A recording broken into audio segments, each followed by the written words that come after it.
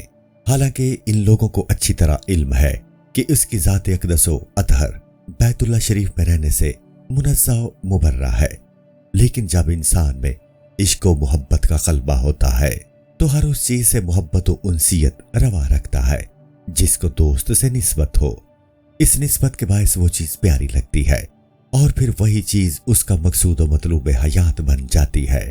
بس مسلمانان عالم اسی ذوق و شوق، تمنا و آرزو کے باعث اپنے اہل عیال وطن اور مال کو پس پشت ڈالتے ہوئے مشکل ترین دور دراز کے علاقوں سے صحراؤں اور خلاؤں، سمندروں اور دریاؤں کے خطرات کو برداشت کرتے ہوئے خندۂ پیشانی سے نہایت عاجزی اور نیاز مندانہ اس کے حضور کھچے چلے آتے ہیں، تاکہ اس کی بارگاہ میں باریابی کا شرف پا سکیں۔ اور اس عبادت یعنی حج میں ایسے اعمال کو بجا لانے کا حکم دیا گیا ہے کہ وہاں تک عقل کی رسائی ممکن نہیں۔ مثلا جمرات پر پتھر مارنا، صفا و مروہ میں یوں ہی دوڑے پھرنا، ان امور میں عقل کا کیا کام؟ اور یہ امور اس لیے ہے کہ جو بات عقل میں آ سکتی ہے اس میں نفس یکساں شریک ہے، کیونکہ اسے معلوم ہے کہ عقل کیا کر رہی ہے اور کیوں، اس کی غرض و غایت کیا ہے۔ مثلا انسان کو معلوم ہے کہ زکوٰۃ کیوں دی جا رہی ہے، بس اسی لیے کہ فقراء و غرباء اور درویشوں کی حوصلہ افزائی کی جا سکے۔ یوں ہی نماز اس لیے ادا کی جا رہی ہے کہ مالک حقیقی کے حضور عجز و انکساری کا اظہار مقصود ہے۔ روزہ اس لیے رکھا جاتا ہے کہ شیطانی لشکر کو